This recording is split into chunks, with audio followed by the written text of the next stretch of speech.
Iran के हमले का डर इस कदर है कि अमेरिका ने मोसाद के जासूसों की लिस्ट भी ईरान को सौंप दी है और कहा है कि ये वो मोसाद के जासूस हैं जिन्होंने इस्माइल हानिया के कत्ल में इजराइल की मदद की थी।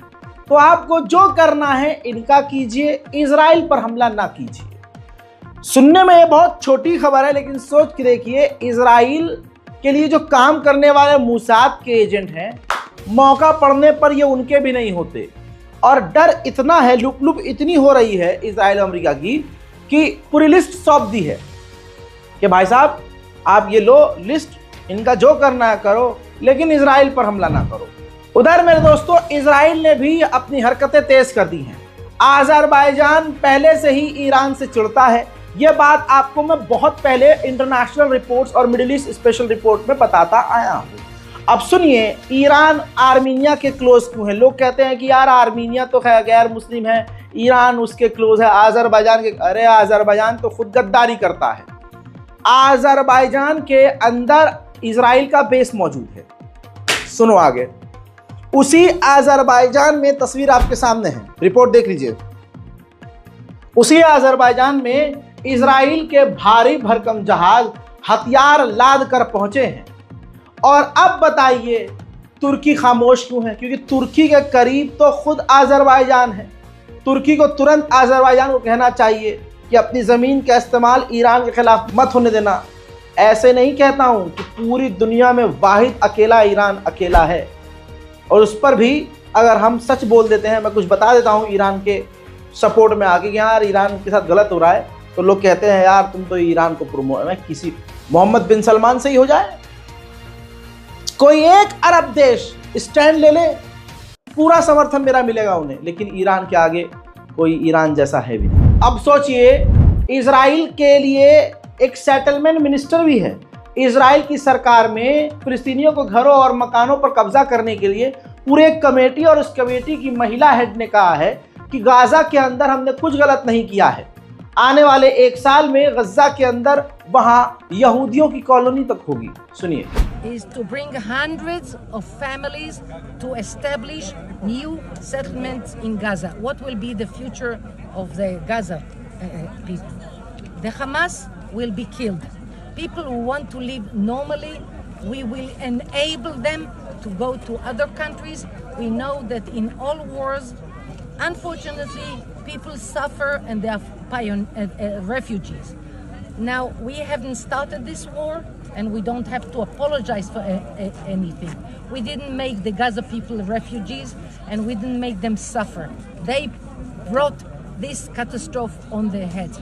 So what we are doing here, we are making an extra effort to prepare public opinion, and we had lots of talks with politicians, with ministers, with members of Knesset, with prominent public figures, telling them that. अब आप सोचिए दोस्तों, 85% school और जो buildings हैं, universities हैं, पूरी तरह से तबाह हो गई हैं। गाजा के अंदर अब कुछ बचा नहीं है। दूसरी तरफ फिलिस्तीन का अपडेट दूं तो फिलिस्तीन के अंदर नए सेटलमेंट, वेस्ट बैंक में नए सेटलमेंट, नए मकानों पर, फिलिस्तीनियों के पूरे मोहल्ले पर कब्जा करने के लिए फिर से इजराइल ने अप्रूवल दे दिया है। उधर जॉर्डन की गद्दारी भी सुन लीजिए और देख लीजिए। जॉर्डन में फिलिस्तीनियों के लिए जो लोग प्रदर्शन कर रहे थे, जॉर्डन की मिलिट्री ने उनको गिरफ्तार किया है।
इजराइल ने गाजा को बिल्कुल बेकार कर दिया है। जो इंसानियत के लिए बेसिक चीज होती है वो तक खत्म हो चुकी है। पानी के बिना कोई रह सकता है क्या? लेकिन पानी की इतनी किल्लत है कि लोग बूंद बूंद के लिए तरस रहे हैं। ये जो जुमला है, ये कहावत है, बूंद बूंद के लिए तरसाना, इजराइल ने वो कर दिया है। देखिए,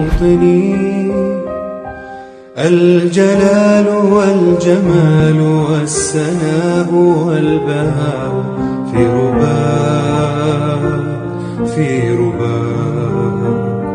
वल हयात वन नजात वल हना वर रजा फी हवाक फी हवा।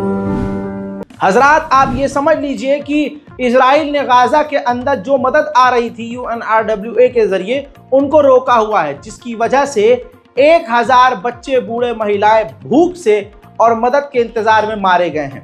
इसके अलावा दोस्तों 25,000 गाजा के पेशेंट्स को रोका हुआ है इजराइल ने। गाजा से वो जाने नहीं दे रहा है जिनको सख्त जरूरत है इमीडिएट इफेक्ट पर इलाज की, जो अब मौत के मुंह में 25,000 लोग जा चुके हैं। लेबनान पर खतरनाक हमले के मंजर इससे पहले वाले रिपोर्ट में मैं दिखा चुका हूं। उस हमले में हिजबुल्लाह के 2 सीनियर ये कमांडर्स मारे गए हैं। वहीं इजराइल के सैनिक उर्फ आतंकवादी UNRWA की मदद जो गाजा के लिए आई थी, उस मदद को चुराकर उस अनाज को अपने लिए पकाकर खा रहे हैं। תודה רבה לאונר"א שדואגים לחיילי צבא ההגנה לישראל בהגנה על הבית, בהכנת אוכל שחיילים לא יהיו רעבים. תודה רבה. ספסיבה. Спасибо большое, Юнра. שוקרן. שוקרן עלמי. अभी अटखम उनका। मेरे दोस्तों, जेरूशलम का जो रब्बी है, यहूदियों का सबसे बड़ा धर्मगुरु जेरूशलम का, उसने निंदा करी है कि कट्टरवादी बेंजीवीर और यहूदियों का झुंड जो मस्जिद अल अक्सा में घुसा है, ये सरासर गलत है। कमाल की बात यह है, तवज्जो इस बात पर दे, खुदा का वास्ता हाथ जोड़ रहा हूं, कि जहां अब खुद दुश्मन का जो धर्मगुरु है वो कह रहा है कि बैतुल मुकद्दस में यहूदियों की घुसपैठ गलत है, वहीं पर फिर से सुनिए, वहीं पर तमाम अरब देश खामोश, तमाम मुस्लिम देश इस मुद्दे पर खामोश है कि बैतुल मुकद्दस में घुसपैठ हो रही है। लेकिन यहूदियों का सबसे बड़ा धर्मगुरु कह रहा है कि गलत हो रहा है, ये मस्जिद अक्सा में घुसपैठ गलत है। ये आज के मुसलमानों का घटियापन है। वहीं जो बाइडन अपने 2 सीनियर एडवाइजर मिडिल ईस्ट भेज रहे हैं ताकि गाजा और इजराइल के बीच डील हो सके। उधर इजिप्ट और फिलिस्तीन अथॉरिटी बात कर रही है कि राफा क्रॉसिंग बॉर्डर पर फिलिस्तीन की मिलिट्री को तैनात किया जाए। महमूद अब्बास जो फिलिस्तीन के राष्ट्रपति हैं, वो रूस पहुंचे और वहां पर रशिया ने खुलकर फिलिस्तीन को सपोर्ट किया और कहा कि हम हमेशा से फिलिस्तीन के साथ है और हम चाहते हैं कि फिलिस्तीन स्टेट बने, और हम ये भी चाहते हैं कि तुरंत इजराइल गाजा पर हमले बंद करे। हम आगे भी फिलिस्तीन और गजा के साथ इसी तरह से रहेंगे। इसके बाद फिलिस्तीन अथॉरिटी के राष्ट्रपति महमूद अब्बास सीधा रूस से निकलकर तुर्की पहुंच गए।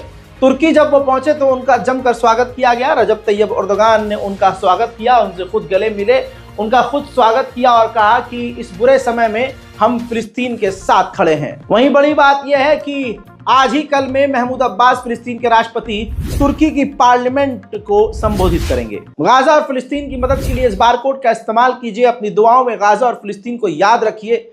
इससे पहले कई रिपोर्ट्स आज के दिन भी अपलोड कर चुका हूं। आपसे गुजारिश है कि रिपोर्ट जरूर देखिएगा, काफी हमारी टीम मेहनत कर रही है। उम्मीद करता हूं कि आप तमाम वीडियो को देखने के बाद हमारे चैनल को सब्सक्राइब जरूर करेंगे और अपनी राय कमेंट सेक्शन में जरूर लिखेंगे। मैं हूं रजा और आप देख रहे थे रजाग्राफी। जय हिंद।